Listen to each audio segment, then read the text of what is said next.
Hi, everyone, and welcome. My name is Joseph Greenwell. My pronouns are he, him, and his, and I have the honor of serving as the Vice President for Student Affairs and University Life here at Columbia.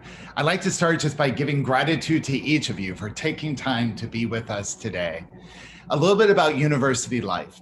So University Life is a student life hub for information sharing, resources, events, and initiatives that really support inclusion and belonging, health and well-being, sexual respect, and community citizenship across all the schools here at Columbia. For today, we are continuing the conversation as we look forward to coming back together again as a community this fall in just a few short weeks. Some are even coming back next week. So I want to recognize, though, that COVID-19 has and continues to impact us all in some ways, some far more than others. And COVID-19 is still very much with us, both domestically and globally.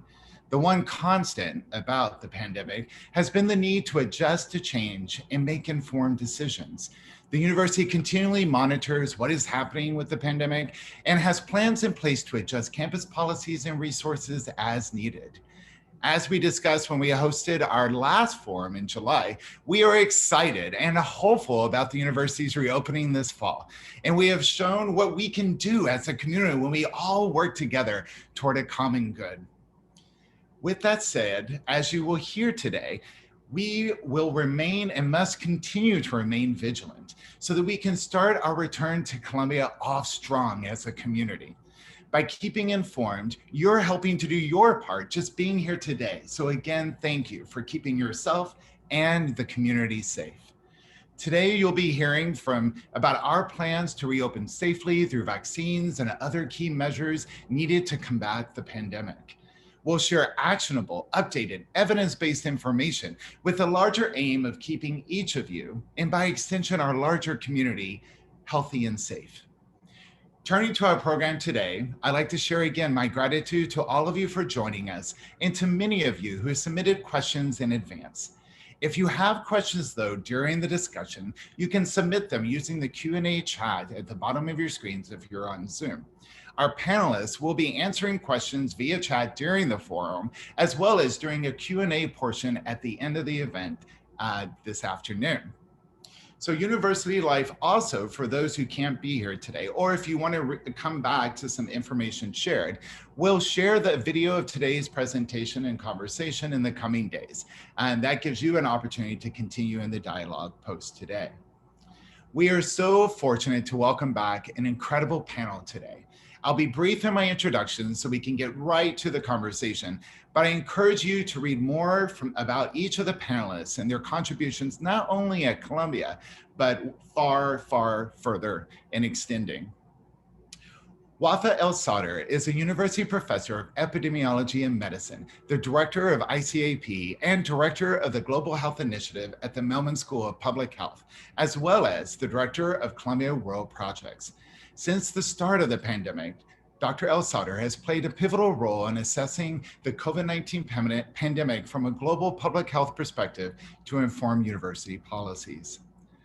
Donna Lynne is the Senior Vice President and Chief Operating Officer of Columbia University's Irving Medical Center and the CEO of Columbia Doctors, an 1,800-member faculty practice. She also serves as the university's COVID director. Melanie Bernitz is the Senior Vice President for Columbia Health, who joined Columbia Health in 2016 and served as the Associate Vice President and Medical Director through early 2021. She is also Associate Clinical Professor of Medicine in the Center for Family and Community Medicine. Last but not least, Julie Kornfeld is the Vice Provost for Academic Programs, Associate Professor of Epidemiology at the Mailman School of Public Health. As Vice Provost, Dr. Kornfeld oversees the university's broad range of academic programs with a focus on compliance, policy, and regulatory requirements.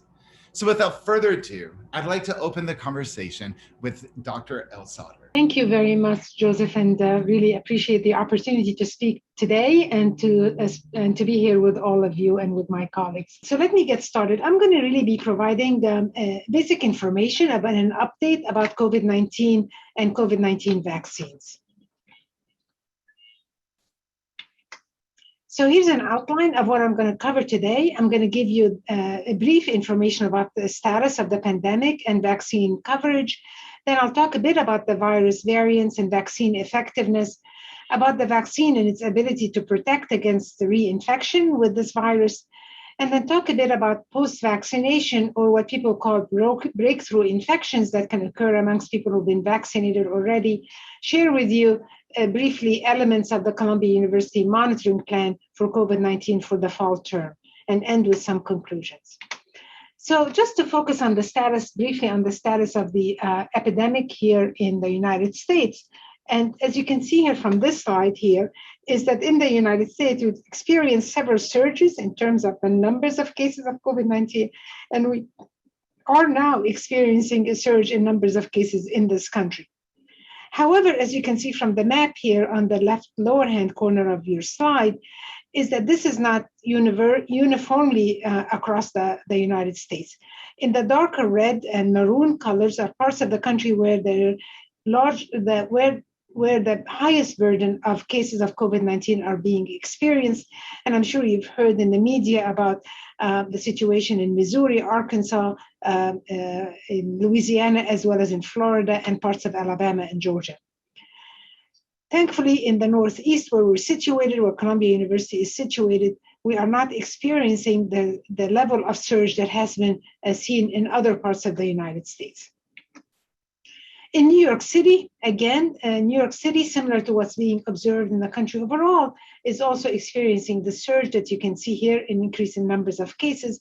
But the good news is this, again, is because of the higher level of vaccination in New York City, the levels of hospitalizations and deaths have remained flat despite this increase in the numbers of cases in New York City that has been seen most recently. So let me shift now to virus variants and vaccine effectiveness. As you're well aware, in the United States, we have three terrific vaccines that are available to us. And two of them require 2 doses. Both the Pfizer and the Moderna vaccine require 2 doses. And then we also have the Johnson & Johnson vaccine, which requires only 1 dose. There's only one of these vaccines, the Pfizer-BioNTech vaccine, that is now available for individuals 12 years and older. The other vaccines are only available for those who are 18 years or older. And what we've seen from the studies that have been done with these vaccines is that all of them, in terms of the efficacy, how well they do work very well, particularly in prevention of severe disease, in terms of hospitalizations and deaths, as well as also in prevention of symptomatic COVID-19. The other important thing to keep in mind is that they do have a very favorable side effect profile, with most of the side effects that have been reported have been mild to moderate in nature. Now, we also know I'm going to switch and focus on the Delta variant. And the Delta variant is a new strain of the SARS-CoV-2 virus, the virus that causes COVID-19. And I'm sure you've heard is that the evidence we have now is that this variant is more transmissible, meaning it's more contagious than other earlier variants of this virus. And how do you compare them to others? You can see here that there's one way we measure this, and this is something called the R0, which is the average number of people that one person can infect on average. And you can see, for example, this is the original strain of the virus, first identified in Wuhan. And you can see an average of one person can infect 3 individuals. And yet you can see here that, for example, in contrast with the COVID-19 variant, that one person has the potential to infect 7 individuals. And then you can see this compared to other kinds of viruses, the chickenpox, for example, mumps and measles. And measles is known to be one of the most infectious kind of viruses that exist, actually. And of course, we are also aware that over time, this is over time here, that this is in orange, that the Delta variant now predominates. And the reason it predominates is because it is more infectious, so really overcomes other circulating viruses and becomes the predominant variant that is circulating now in the United States. Similarly, in New York City, it's very similar. Over time, again, this is from last year till now, and you can see at this point in time here is that similarly the Delta variant predominates as the circulating virus within New York City, similar to the rest of the country. Now, the question is, what about this variant? Do our vaccines work against the Delta variant? And here we have good news because there have been data for both the mRNA vaccine, and this is an example with the Pfizer vaccine, as well as also data from the Johnson & Johnson vaccine that are reassuring in terms of showing that after, for example, with the Pfizer vaccine or the AstraZeneca vaccine, actually, after 2 doses of these vaccines, effectiveness against the Delta variant was quite high, and it was higher with the Pfizer vaccine than it was with the AstraZeneca vaccine. So this is reassuring information that with the mRNA vaccines, the Pfizer vaccine, and I'm sure similarly for Moderna, the vaccines continue to work quite well against the Delta variant. And then we also have recent studies that show that with the Johnson & Johnson vaccine as well, that has also been studied. And also similarly in this very large study that was conducted in South Africa, there was again, protection was substantial against the Delta variant. So all of this is good news that the vaccines we are using in the United States today work well against the Delta variant. And this is, you can see here, if you look at the risk of the Delta variant infections in the country, you can see that the darkest areas are parts of the country where you have lowest vaccination rates, and that's why they remain at risk for the Delta variant more than other parts of the country. And this is another map that shows here in green, it shows areas in the country where there's high vaccination rates, as well as at the same time, they're experiencing the lower numbers of cases versus other parts of the country that have low vaccination rates and thus are experiencing large numbers of cases of COVID-19. So this is telling us that the vaccination actually work at an individual level, but they also work at a population level in keeping the numbers of cases down. So let me focus on another issue, which is protection against reinfection. And this is about people who've already had in the past COVID-19. This is a question that comes up all the time. Should people who've already had COVID-19 in the past, should they get vaccinated or not? And this is one study that shows that amongst people who've had COVID-19 in the past, that if they are fully vaccinated, they are more protected than if they're not fully vaccinated. So this again demonstrates to us that it's really important, even for people who've had COVID-19 previously, full vaccination with 2 doses provides additional protection against reinfection. So let me focus on something that's been coming up quite often these days, which is what we call a post-vaccination or breakthrough infections. So this tells you the story again. If you look at the numbers of cases, and this is by different states, and these data are available for all the states in the United States, and you look amongst all the cases of COVID-19 that are being diagnosed now, you will see that the majority here, vast majority of these cases are amongst people who are not fully vaccinated, and only a sliver, a small percent of the cases have occurred in people who are fully vaccinated. So again, this is reassuring that both in terms of numbers of cases as well as in terms of hospitalizations and deaths from COVID, is that vaccination provides enormous protection against infection, hospitalizations, and deaths from COVID-19.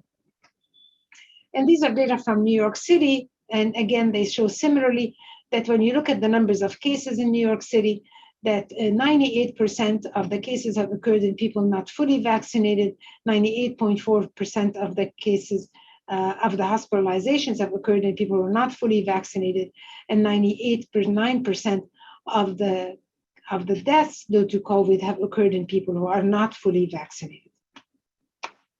And we also have data that show, importantly, that if you look at the people at the time when diagnosed with COVID-19, in red if you're not vaccinated, in green if you're vaccinated, that even though at the time of diagnosis, you can isolate a similar amount of virus from their noses, for example, for when they're diagnosed. But then for those who get vaccinated, they actually have a very rapid drop-off in the amount of virus that's isolated from their nasal passages. And this again tells us that that even people who are vaccinated and who develop post-vaccination COVID-19, they're likely to be also less infectious if they're vaccinated than if they're not vaccinated. I'll shift now to the last part of my presentation, which is to share with you at least one slide regarding the Columbia University framework for COVID-19 monitoring for the fall of 2021.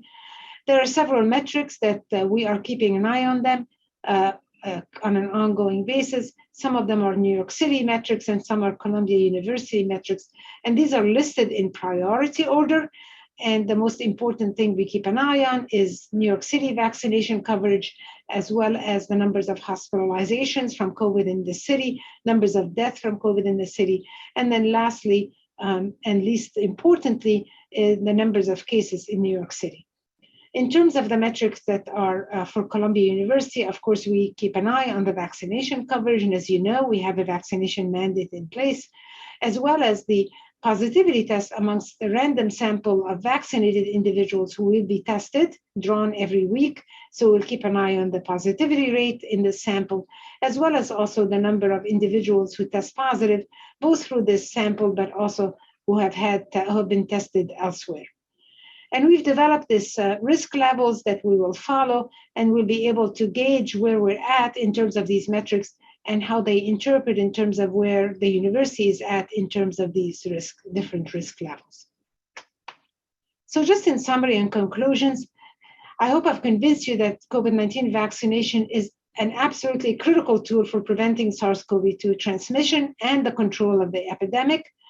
And they're very encouraging data that are accumulating with regards to how well our vaccines work against the Delta variant, which is the dominant variant now in the United States. At the same time, we know that booster doses may be needed in the future, and some of you may ask about this, particularly for people who are immunocompromised individuals who may experience not an optimal response to the vaccine.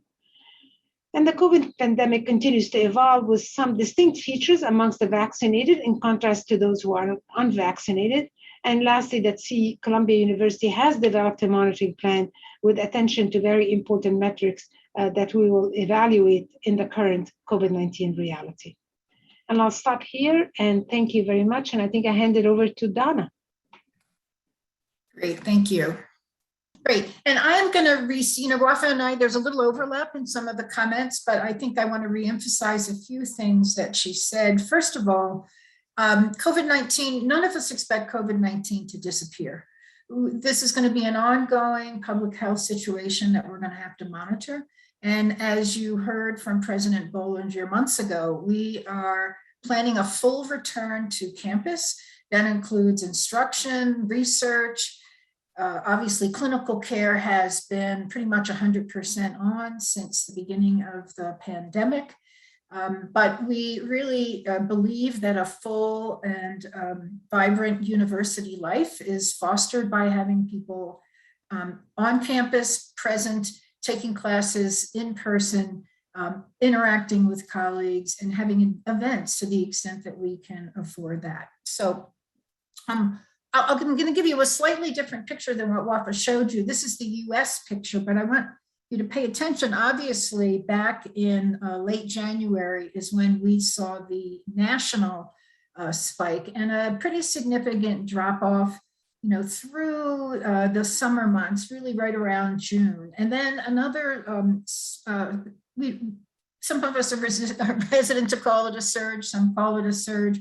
But if you look really closely to the final few bars, you will see some more dropping. And we obviously, as we push the vaccine, and to emphasize what Wafaa said, the vaccine is for us the first line of defense against COVID, or certainly some of the harsher conditions and hospitalizations that we see when you are unprotected and not vaccinated. And that's why Columbia decided way back in May to do a faculty and staff mandate, as well as the April decision to have a student mandate. There are close to 700 schools that have the vaccine mandate for their students, and over 300 for faculty and for staff. So I think our hope, and I know a few of you asked, what do we anticipate the future to be like? That the numbers that we get vaccinated continues to increase, and we see a diminishment, but again, not a zero. Now, keep that graph in mind, and just to show you the difference in New York City, Again, a peak in the winter months in New York State, excuse me, and then a very rapid decrease, followed by a small uptick in the last several weeks. If you remember in June, those of you who were in New York or following New York news, the governor lifted a lot of requirements for masking, given that New York State had hit a 70% target for first dose for adults. There's been a slight tweaking of that since then, and some venues like bars and restaurants and gyms are now requiring proof of vaccination. But clearly, we are not in the place that we were in December, January, and February, but we still have quite a bit of caution that we want to exercise as we bring everybody back to campus. As Wafaa said, in New York State and New York City, our caseloads are up. But again, they're not at the numbers that they were in prior times. We are monitoring those things pursuant to the monitoring plan that Wafaa showed you, and I'll show you a similar slide and talk about some other context for that. In the United States, we have about a 71% first dose administration, much higher here in New York, we're approaching 77%. The city is definitely less than that, although there are pockets, as you can see on this next slide, in Manhattan, where in fact vaccine dosage is actually at about 80%, but some of the outlying boroughs where you see the lighter colors are where we do have some issues in terms of getting adults fully vaccinated. So Wafaa showed you this monitoring plan, which is on our website. I answered this question for several of you during the Q&A section. So this is on the website. We will be transparent about where we are. We are in yellow right now. And in many respects, the most important items on this monitoring slide are the Columbia University specific ones. And we are achieving very, very high levels of vaccination compliance across faculty and staff. We know for students, yours will be lagging a bit as students come back to campus later. But our goal is to be at 95% or greater for our entire affiliate population. Melanie's going to go through the how-to for many of you. I can tell by some of the questions in the chat box that really just even understanding how do I get an appointment to get a gateway test, et cetera. So Melanie's going to go through our app for those of you who haven't been on campus, how you upload that, what kind of information we ask for you to monitor on a daily basis. Those are your daily symptoms, for example. But there are also 4 critical steps that you have to undertake before you are on campus. The first is the vaccine requirement. The second is signing something called the Columbia Compact that Joseph and his colleagues and a number of us worked on, which is our commitment as the university to you to keep the campus safe, and your commitment to us to adhere to things like wearing face coverings. We also require that you go through training. If you have not taken that training in 2020 or 2021, you need to complete that training by September 1st. And then finally, the gateway requirement. And a number of you have asked, can I get a gateway test somewhere else? You cannot. You need to get the gateway test here on either of our many campuses. So the last thing I just want to talk about, and then I'll turn it over to Melanie, is the vaccine mandate. And it is a comprehensive mandate that includes not only faculty, staffs, students, and researchers, but also requires many people who visit the campus, because we are an active campus with alumni who come in, with other kinds of visitors, with contractors. Now, you may not be aware that many of the services on the campus are not provided by our employees, but think of the bookstore, for example, Barnes and Noble, some of the coffee shops, et cetera. We are mandating that those contractors, who we call high impact contractors, in other words, they're on campus almost every day, as opposed to someone who comes in to fix an elevator, we are mandating that they also be vaccinated. And anybody who is going to be coming to campus frequently will also be required to be vaccinated. I do want to add, as my last comments before I turn it over to Melanie, a little preview of what's going to be happening in the next several weeks. First of all, orientation is on. It is going to be mostly outdoors. There will be masking for students, even if they're vaccinated, and certainly for family members. We will be distributing Columbia branded masks or face coverings for all of you, and are looking forward to seeing everybody back on campus.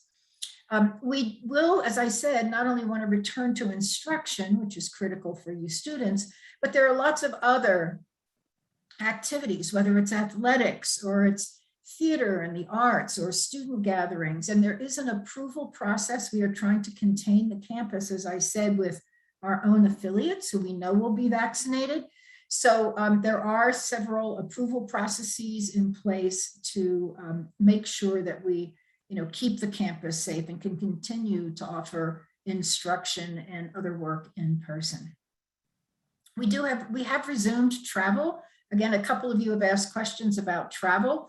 There is a process for approval of international related travel. Domestic travel is acceptable. However, we do know that there are some hotspots around the country that we would strongly discourage anybody from traveling to.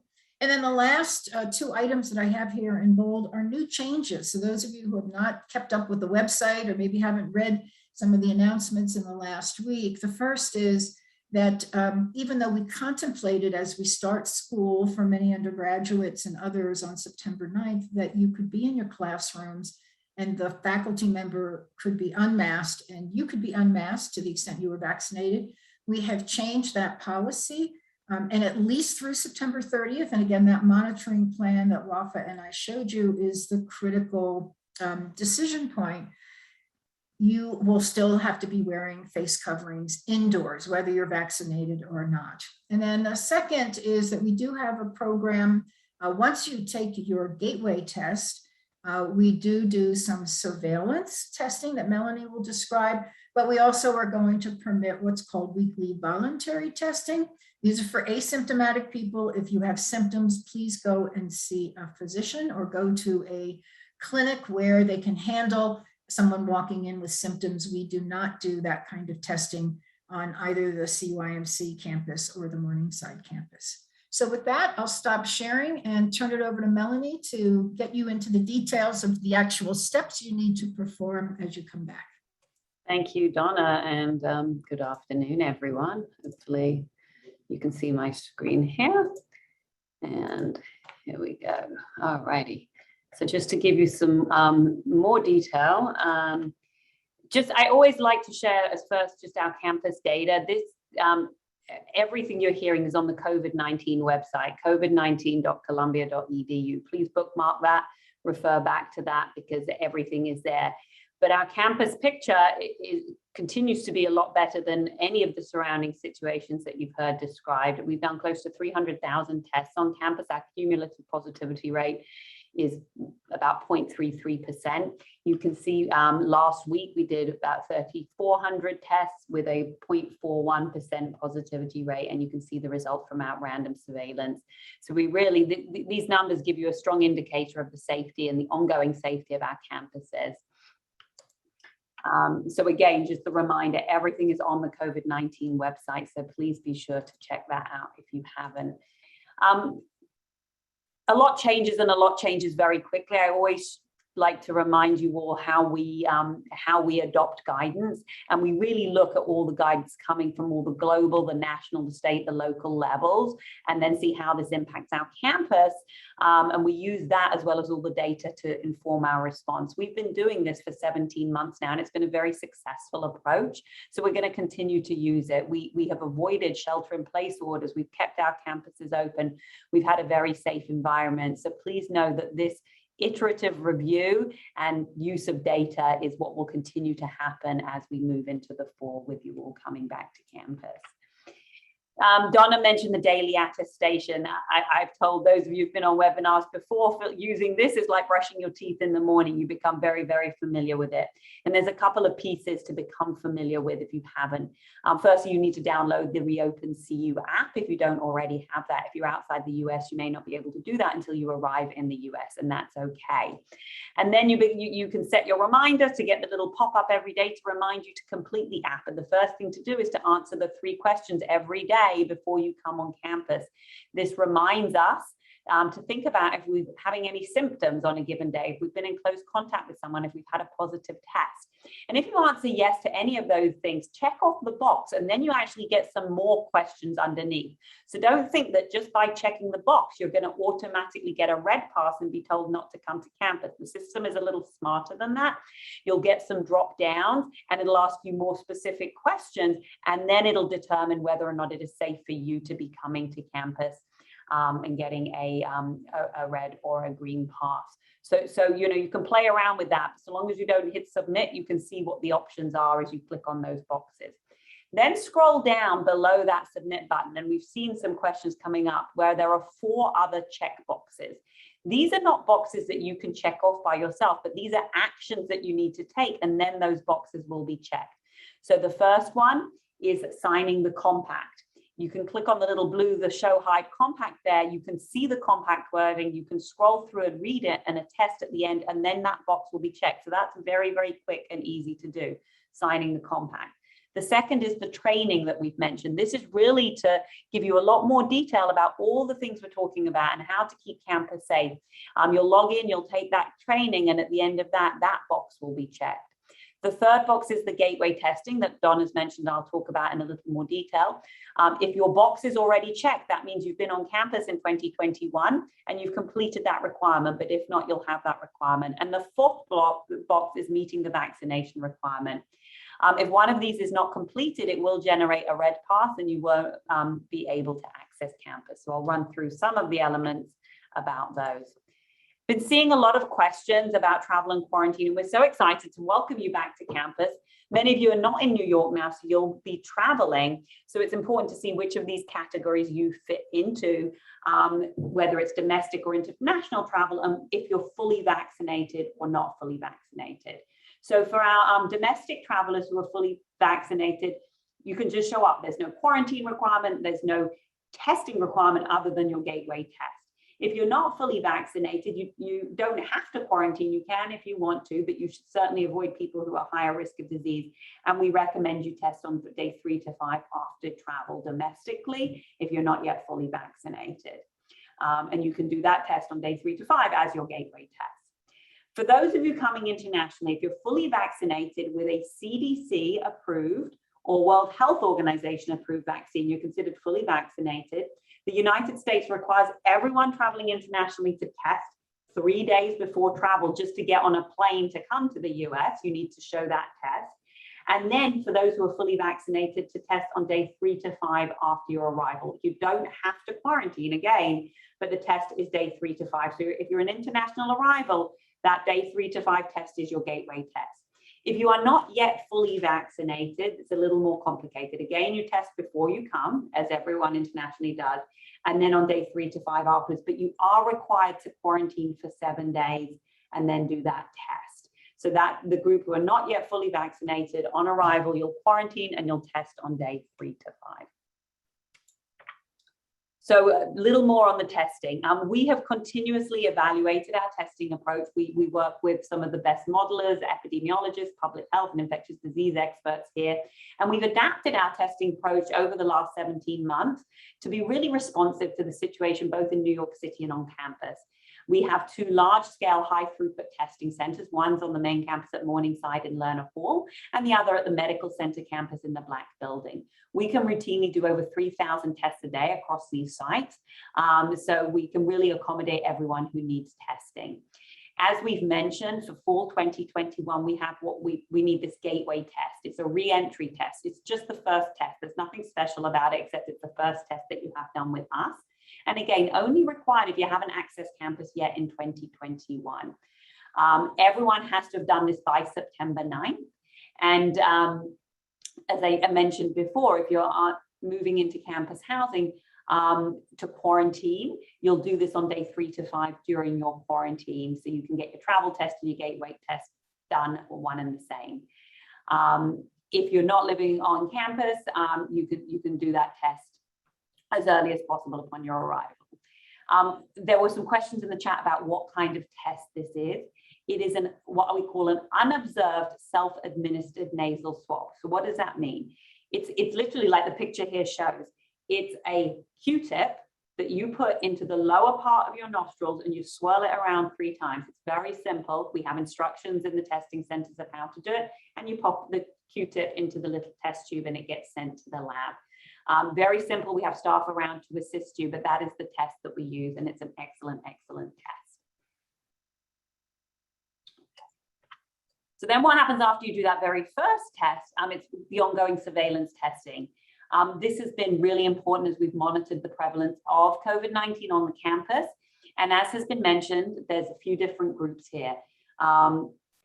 Everyone is expected to participate in the ongoing surveillance testing. If you have an approved exemption or you're an international student who is partially vaccinated and just completing their vaccination until you're fully vaccinated, weekly testing. Approved exemptions have to get tested weekly.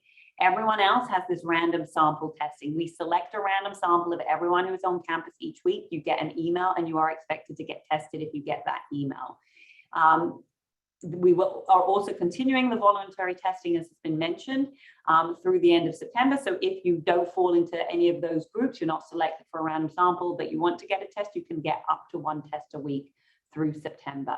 We also continue to monitor the wastewater in our undergraduate residential buildings. And if we detect a spike in a building, every resident of that building will be notified and expected to test within 1 business day of that notification. So it's a very broad surveillance testing program that, as we've mentioned, has allowed us to really monitor what's going on. The other supplemental testing that is required if you are a close contact, and I'll mention this again, but if you are exposed to someone who is COVID positive, it is recommended that you test on day 3 to 5 after the exposure, even if you are vaccinated, and that testing again can be done in our centers. As Donna mentioned, this is all if you have no symptoms. If you have symptoms, please reach out to your student health service. They can give you an appointment, either telehealth or in person, and they do testing at the campus health services for those who are symptomatic. So I did want to just mention a little bit about quarantine and isolation. We have an incredible contact tracing team. They've been working with us since the beginning of this in terms of when someone has a positive test or someone is a close contact, and they'll continue to work through the fall. Quarantine is required, as I mentioned, for anyone who is unvaccinated and is a close contact of someone with COVID-19. That is a 10-day quarantine. If you're vaccinated and you're a close contact, you don't have to quarantine. And again, we talked about the travel quarantine. Isolation is required for anyone who has a diagnosis of COVID-19. Even if you've been vaccinated, you still isolate for 10 days. And anyone who is symptomatic while they are awaiting their results. We continue to support our students who are in isolation and quarantine. For our undergraduate students, we move you out of your dorm to separate accommodation if you are required to isolate. Most of our graduate students are able to isolate in place because you are in single rooms, and quarantine for most can be done in place, but we provide you with support, with resources, and with guidance while you are having to isolate or quarantine. We've talked a little bit about the vaccine requirement. Everyone was expected to have uploaded their documentation by August 2nd, including their vaccine card, and any requests for exemptions. I understand for some students, you may have not had access to vaccine internationally, or you may not have had access to a World Health Organization approved vaccine. You can submit what you've had. It's good for us to know because of the ongoing review by World Health Organization. And then many of you who are starting to arrive now, please upload your dose 1 as soon as you get it, and then your dose 2 when you get it, so we can ensure you have ongoing campus access while you are in process with the vaccine mandate. So Donna showed the checklist already. Here it is again, just the reminders on the dates. Hopefully everyone has submitted their documentation, but again, if some of the vaccination is being caught up, please do continue to submit that. Download the app and sign the compact as I described, do the training, and then, as I say, the testing requirement by September 9th for your gateway test. We had shared a while ago just the 3 phases of our safety requirements as these dates were passing. We are now in that mid-zone, the August 3rd to September 8th, where our population is a little mixed, where we have indoor masking and the testing for our fully vaccinated and ongoing distancing masking testing and quarantine for our unvaccinated. We will be moving into the third zone September 9th. As you can see, for the vaccinated, nothing changes actually between now and September 9th because of the indoor masking remaining. And the only difference that will occur after September 9th, when we are a fully vaccinated campus, will be for ours who have an approved exemption, that distancing will not be required, but the ongoing weekly testing and the masking, both indoors and outdoors, will continue to be required. Finally, just a reminder for our students, we continue to offer support to you all for medical, counseling, health promotion, sexual violence, disability needs. So please reach out to your respective campus health services to their website so you can see the wide range of offerings available to you all. And I will stop sharing there and turn it over to Julie. Hi, everybody. Thank you for those really robust presentations. Hopefully you got many of your questions answered, and I know there are many more. I'll try and answer a few more by speaking about a return to instruction. So we are really excited. I don't know if I can express my excitement as well as Joseph did, but to say that we're very excited and we're working diligently every day to welcome you back to campus and to actively prepare you for in-person on-campus instruction and a return to the classroom. So I saw a lot of questions about whether or not we're returning to campus and whether or not there are going to be hybrid or remote options. And I just want to say that we are excited to welcome you back. And as President Bollinger announced several months ago, and President Provost Boyce announced yesterday, we are returning to campus instruction and in person, and we're excited to do that. We're a residential university. We're built around in-person instruction. Each of your schools have worked diligently along with public health experts to ensure that we have a safe working environment and a safe classroom environment. And I think that you can hear, and I'm going to run through them just in case you miss one, but we have several safety measures in place to ensure that the classroom and our workplace is safe, right? We've got a vaccine mandate. We have rigorous testing, and I think Melanie just went through several of the different layers of the rigorous testing.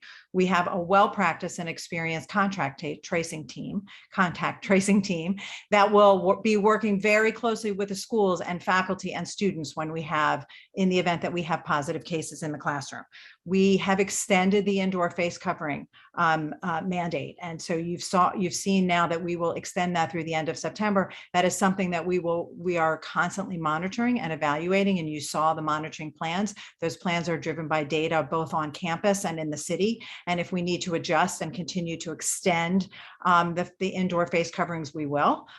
If things improve and we can roll things back, so we will do that as well. But it's all data informed really by both state, the federal guidelines at the CDC level, the New York State, and our own evaluation of our data and the modeling and things that you've already heard a bit about. I think the other thing that I want to mention, and I saw a lot of questions. So we're returning to in-person instruction. There are programs that have a large number of international students who may be delayed in returning to campus and may not be here for the first day of campus. For the first day of classes. Those programs are in touch with those international students and will be providing some remote or hybrid access so that students can stay be engaged academically, progress academically along with their peers until they arrive here. If a student doesn't believe that they will be able to arrive here for their first semester, they will defer or take a leave of absence and join us when they are able to arrive. So I just want, again, to reiterate that if a student doesn't feel comfortable being on campus, we believe that we have the conditions in place to be safe. Then you need to work specifically with your program. Schools are not all schools and not all programs have the capacity to provide hybrid or remote instruction. Again, at the president and provost's urging, we are returning to in-person instruction. And so just to reiterate that. So I think it's we're doing everything we can to ensure a safe return to campus, and we feel very confident that we will have a safe return. And very excited to do that. I saw a lot of questions I just want to add. I'm sure Joseph will point out some of the questions I missed in the end, but I want to add a couple of things. I think, Melanie carefully went through what will happen if we have a positive case, right? So all of our faculty recognize that we may have instances of that and that you will need to keep up with your classes. So it may be that your courses will be recorded. It may be that there might be a remote option for somebody who's out ill. It may be that students will have a separate meeting and get the class materials materials from their teaching assistant. It will vary by class, but everybody understands and the faculty understand that obviously if we have a positive case, you need to be able to progress academically and not fall behind. And those efforts will be made and are being planned very carefully now. So I don't think that's something that people have to worry about. I think I also saw some questions about, well, what if somebody's symptomatic? Will they feel pressured to go to class? And I think the one thing I want to emphasize is there are many layers of protection here as we return to campus. And one of them is the Columbia Compact and the attestation. And so we're relying upon, in addition, obviously, to being mandated, to be having a vaccine, to covering one's face, we're also relying on you all to be partners with us in ensuring our health. And if you don't feel well or you're symptomatic, that you stay at home and that you don't come to campus, knowing full well that we will work with you and your schools will work with you and your academic programs will work with you to ensure that you don't fall behind academically. That's of utmost importance to every school and to every program. So I wanted to say those things. I think I think we're clear, and I think you understand that the vaccine mandate applies to everybody, to the students, to our faculty, to adjunct faculty, to part-time faculty, as well as to all of our students. Even students that are enrolled in our online programs are required to be vaccinated, as are the faculty who teach in those. So everybody that represents Columbia in any capacity will be vaccinated. Some programs have placements that require people to be in place in field experiences. I know in the School of Social Work, in the School of Public Health, lots of programs have those things. The students who are in those placements will also abide by Columbia policies. They will be vaccinated. They will have to complete their daily attestations, etc. And they will also have to comply with the requirements of that host institution if they're above and beyond what's required of Columbia. So those are things to keep in mind, but they'll also be communicated to you by your schools and your programs. But we have considered and thought through all of those things as well. I'll add the libraries will be open following very safe protocols. So you will have the opportunity to study and engage in activities that support your academic success. We will, as Donna mentioned, be limiting visitors to campus. So many of you have classes that typically have guest lecturers. One aspect of Zoom that we will keep is allowing our guest lecturers to utilize Zoom to come and join classes and panel discussions, et cetera, so that we are limiting our ability to have visitors on campus, non-Columbia affiliates, if you will. Again, this is all to keep our campus safe so that we can resume normal activities as much as possible. But all of this, I think, again, I'll go back to Wafaa's monitoring mention of the monitoring plan and Donna's mention of the monitoring plan. All of this is subject to change. We are watching very carefully. We are monitoring very carefully. And as conditions change, we will scale up our protections or scale back our protections as the conditions both in the city and on campus dictate we must. So I'm going to stop there because I'm sure there are other questions and turn things back to Joseph so we can make sure that if we somehow missed a question, we can try and return to that. Well, thank you, everyone. I have to say I've had the opportunity to partner with this wonderful panel, and every time we have one of these forums, I learn something. And so, so thank you for your continued work and knowledge. So I'm going to start with Melanie. So Melanie, there's lots of questions around gateway testing. So when is too early? When should they get it? When is too late? Yeah. Where can they get it? Sure. Can they, get it off campus? Right. So it has to be done at one of our testing sites. That's the easiest answer to the question. So either at the Learner Hall on the Morningside campus, CUIMC, Black Building. There are a couple of other locations with minimal availability, so go with those. But when you log in to schedule your test, and you can do that through the secure.health.columbia.edu, you schedule your test, and then you can see the locations and the times that are available. Testing is available Monday to Friday, not on the weekends. And the schedule only opens about 7 to 10 days in advance. So if you're looking for tests the week of September 6th, someone in the chat mentioned this, they're not available yet. Doesn't mean we're fully booked. We're going to have ample capacity for you all, but just check back 7 to 10 days in advance and then you can schedule your test. In terms of when to get it, it really depends which of these many categories you fit into. If you have to quarantine after travel because you're an international student who's not fully vaccinated, you need to do that on day 3 to 5 after your arrival. That's the easiest. If you're a fully vaccinated person arriving from international travel, you also do it on day 3 to 5 because we ask that you do that test. Anyone else, I say do it as close as possible to your first day back on campus. That could be a couple of days before if you're in the New York area, or do it on your first day back if you are fully vaccinated. If you are not fully vaccinated and you're moving into campus housing, you do it on day one, you don't delay.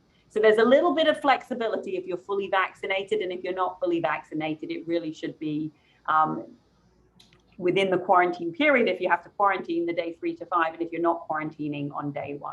I know that's like super confusing, so I should spell it out one more time. If you're vaccinated, as close as possible to your first day on campus, unless you've traveled internationally, in which case it's day 3 to 5. If you're unvaccinated and you have to quarantine, day 3 to 5. If you're unvaccinated and you've already done your quarantine somewhere else, day 1. Great. I confuse myself sometimes. But that was great. I appreciate the recap. I'm going to keep you, Melanie, if I will. May. So there's also questions around vaccination. So things, some very specific. Do they need an official translation for their record? What if they've uploaded and they don't see the check mark? Yeah. And if they've come and they're not vaccinated yet, when can they participate in activities? Yeah. So we do need a certified translation if your vaccine record is in a non-English language. So yes, please, to certified translations. Often we have gotten a lot of non-translated records and we just can't do anything with them. In terms of whether or not you see your checkbox, the deadline for submission was August 2nd. We know people are still submitting, and that's fine. Anyone who submitted up through, I believe, August 3rd has been cleared and should see the checkbox. If you submitted and you don't see a checkbox, something's wrong. And it may be that you didn't give us all the information we needed. So go back in and check. There are 2 things you need to do when you're uploading your vaccine information. The first is to enter the dates. And the second is to give us the documentation. We see many students just enter dates and give us no documentation. You're never going to see a checkbox if we don't get that documentation. It doesn't wind up in our queue. We don't see it. So you have to have the documentation and the certified translation if it's not English. So that's the easiest way to see if you're compliant or not. In terms of when you should get vaccinated if you haven't been able to access, if you have had a non-WHO approved vaccine, you have to wait 28 days from the last dose of that vaccine series before starting with a CDC approved vaccine. So if it was more than 28 days ago, start your vaccine series as soon as you get here. And if you've had to quarantine, after your quarantine, you can't start vaccination during a travel quarantine. And then if you are in process and you're getting 1 dose or another dose, just please upload it as soon as you have it so we can try and track it.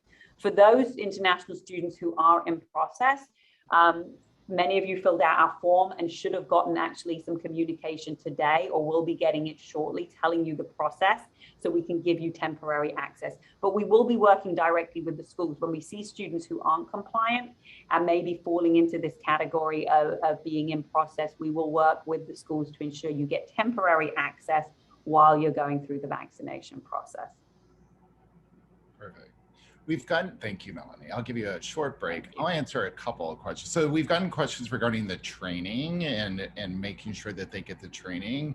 And just so students know, the training is required. The deadline is September 1st. This is for any student that did not access campus this past spring. And have already done the training in the previous year. So you will need to do it. It's up on the website. You're getting an email from me today or tomorrow with a link to it. However, if you are accessing campus prior to the deadline, you need to complete the training before you come to campus. It should take 10 to 15 minutes.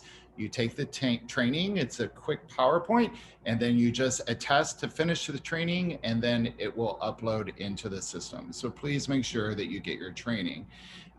There were questions also what to expect regarding Dodge Fitness and dining on campus and a variety of other things. Maybe Donna, Lynne, would you like to talk about some of the facilities pieces?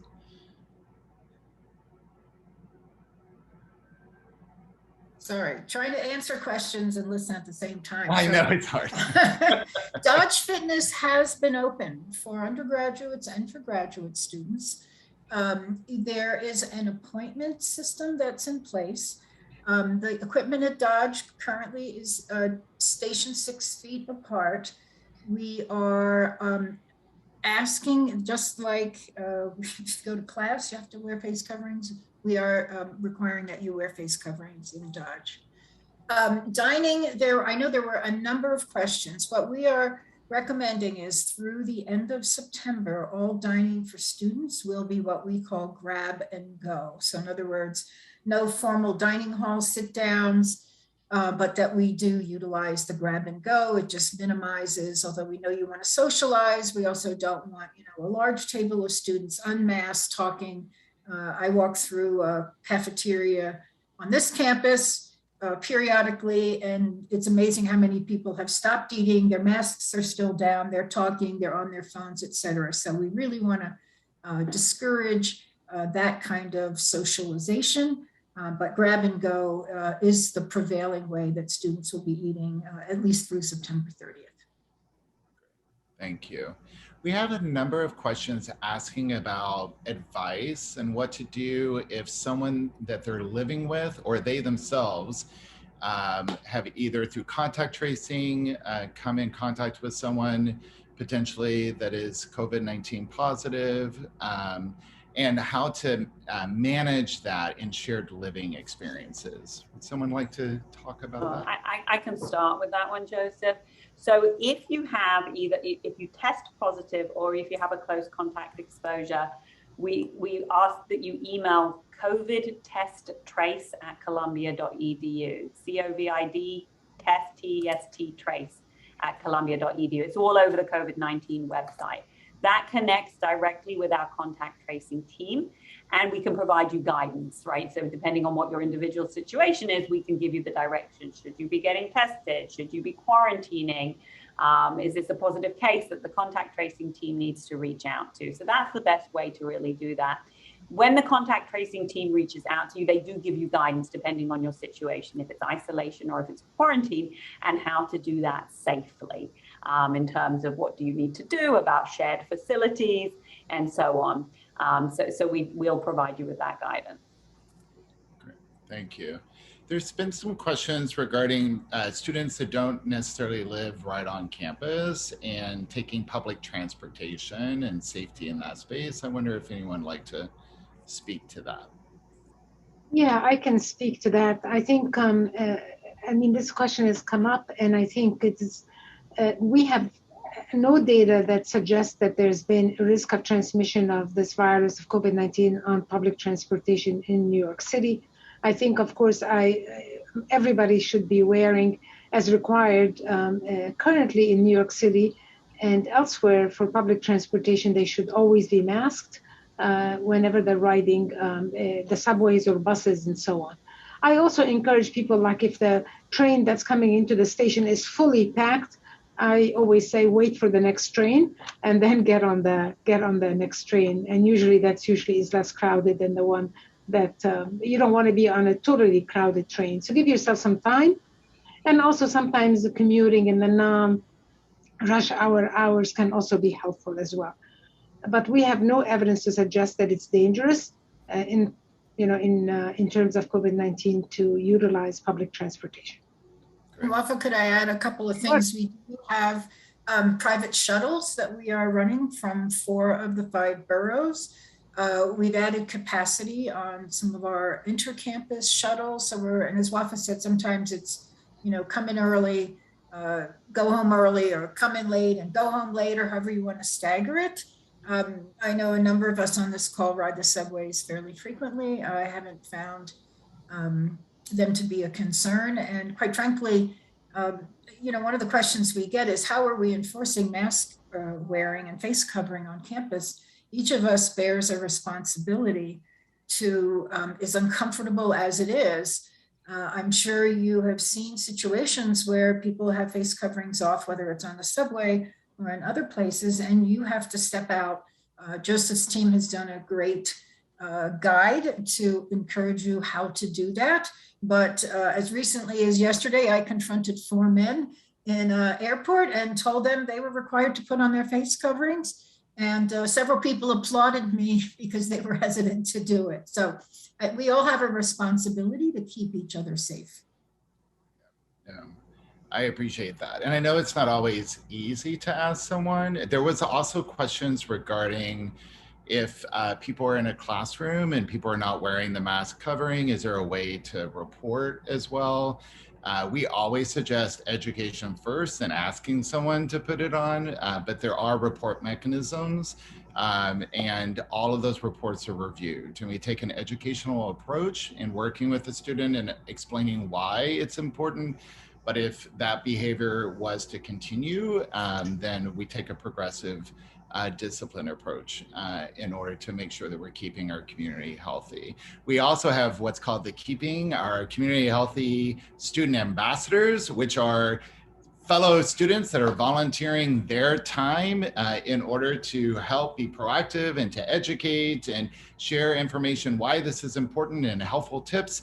And if you're interested in becoming a member of that, in the email that you're getting today or tomorrow from me, there's a way to sign up for that. So there are a variety of mechanisms that we're trying to support our community and keeping each other safe in that space. There's a number of questions regarding move-in. And Joseph, could I reassure everybody too, because mostly, we're talking to you're mostly students, but we have the same standards for our faculty and staff, and there are reporting mechanisms, including a hotline. And I answered a question in the Q&A box as well. And I routinely, for the medical center campus, refer some of those, and we do investigate, and we counsel the employee that might be found who isn't wearing a face covering. So we're holding our faculty, staff, and researchers to the same standards as we are for our students. Sorry, Joseph. No, I appreciate that. Joseph, I was just gonna, go ahead. I was just going to jump in because I keep seeing a lot of questions about what happens if I test positive? What happens if I'm not feeling well? Am I going to miss class? Our students who are ill going to show up to class because they're worried about falling behind. And I want to just say two things. I mean, I think to Donna's point about we are asking people to take responsibility for their health. So if you're not feeling well, we're asking you to test daily, that you're not experiencing symptoms, and we are going to rely on people to take responsibility for their own health and stay home or stay in their rooms when they're not feeling well. But I want to reiterate that all of the schools, all of the faculty who are teaching understand that we are living in a time of uncertainty, and that there will be students, hopefully very few, that test positive. And that they will have to miss class, and the faculty are very aware of the quarantine guidelines, and that they have to miss class for 10 days. So faculty will be recording lectures. They will be offering makeup classes. They will be offering access to course materials. There's not going to be a one size fits all, because every faculty runs their class differently, but they will ensure that you have access to the materials to be successful, whether that's making up a class or a meeting with the TA separately, or recording their lecture if it feels like something that they can't repeat or give you the material. So I just want to reassure people that this is very much on faculty's minds, and very much on all the education deans who are planning and supporting them. So I don't want that to be something that people are worried about. Our biggest focus should be returning to campus safely, staying well and staying healthy, and know that you'll be supported through your schools and programs to succeed in the classroom. Thank you, Julie, for reiterating that. There's some question. I've had a few questions from student parents and talking about their children and and their concerns around COVID-19 and being a student on campus. Would someone from the panel like to share any advice or thoughts on that particular topic? Sorry, can you repeat the question? I was I'm sorry. Too busy answering. No. So we're all multitasking.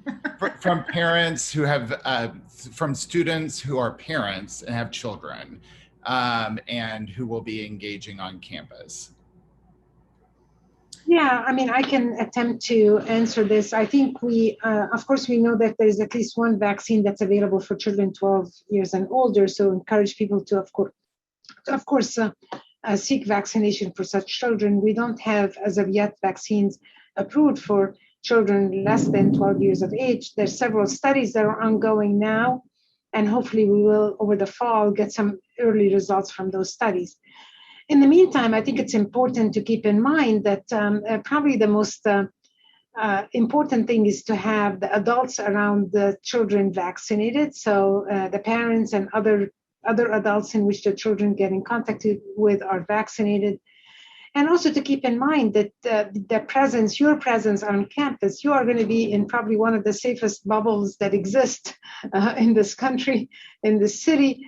You can imagine with the gateway testing we talked about, with the vaccine mandate, with the masking requirements, and the restrictions on visitors and gatherings and so on, we are going to be, hopefully we're aiming a very safe campus. And I think if you contrast that with some of the daily activities that these parents will be doing, going to the market, for example, as something that we all have to do, where you don't, obviously not everybody's been gateway tested, you don't know who's vaccinated or not.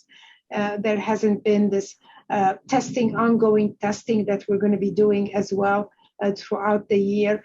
So when you contrast that, you will certainly note that the environment on campus is much more likely to be much safer than the environment for any other interactions in the community. So just to allay the anxiety, just to think along those lines, and hopefully that will allay the parents' anxieties. Thank you. I think it's really important. And I know Melanie, I can tell how she's concentrating, so I'll speak on her behalf, but we do contact tracing. So when we have positive cases, we investigate your closest contacts that have occurred over a sustained period of time. And workplace transmission is virtually nil. The transmission occurs, as Wafaa said, in these other situations, in casual social situations with family members. And so, we would have taken much stronger actions if we had seen, workplace transmissions being an issue. And unless the parents who are asking these questions are literally shut in for the past 17 months, I suspect that they have been slowly but surely engaging in a number of the activities that are not in the same kind of protective bubble that we've created at Columbia. Thank you. Thank you for that. We're getting close to the end. I'll have one final question I've seen has come up a few times, and it's centered around, how often is the university following this? Is this daily, is this weekly? And will the university, depending on what happens, continue with face coverings past the 30th? Or, how will the university respond? So just to kind of reiterate our process and keeping everyone safe, I'd like to pose that to the panel. Yeah, and I can also try to answer this. I think just to let you know that the COVID-19 Task Force and the Public Health Working Group of that task force, we look at these data on an ongoing basis, meeting on a daily basis. We actually meet 3 times a week to discuss the status of the epidemic and many, many other issues, including data on vaccines. We look at requirements for masking. We look at many, many, many other issues. So these issues are being monitored and examined minute by minute, actually, not even on a daily basis. And adjustments are made based on a lot of factors, including some of the metrics that I shared with you during my presentation. And you can be assured, of course, we're very transparent. The monitoring plan is on the web. And we are transparent and will continue to communicate as we see things that may need to change, whether it's to go to more strict kind of measures or to relax some of the measures as well. So this is a very dynamic process, and it's an ongoing, very intense monitoring of the situation. Thank you so much. So just to close, I want to remind everyone about the great resources available to you that are online, right? And much of which are the topics we discussed today. And that's Columbia's COVID website. So that's covid19.columbia.edu. Or if you just Google COVID-19 Columbia University, it will pop up for you. So I really encourage you to take a few minutes to familiarize yourself with that website before coming to campus. And that website is continually updated with new information. So please check back often as you're preparing for your return to campus. I also want to thank each of our panelists for sharing their time and their expertise with us today. We are incredibly fortunate to benefit from their collective commitments to the university and to the Columbia community and beyond, to our neighbors in all of our communities, and their expertise and their hard work to really make sure that the university is safe and that we're continuing to move together to come together in community in a safe and healthy way. Today's conversation provides helpful information and context setting for each of us to understand what the fall will look like as we're coming back together in a short few weeks. I also want to thank each of you again for taking the time to come together today to ask these important questions and to listen. We will continue to share information via email. We'll continue to take the FAQs and try to make sure that we send that out to you in a variety of ways to keep you informed as we continue to move toward the fall semester together. I want to recognize all the careful planning that is taking place in order to support all of your return to our campuses. We're incredibly excited to welcome students back to campus as part of the Welcome Home Columbia celebration. And I hope each of you is feeling some of the same anticipation and excitement about the university's reopening. As a reminder, we'd love to hear from you anytime from University Life. You can always reach out to us by email at universitylife@columbia.edu. You can also follow us on Instagram and Facebook if that's what you prefer. And you always check back on our website for additional information about events and activities you can engage with. And so again, thank you so much. We're looking forward to seeing you in fall, and please take good care.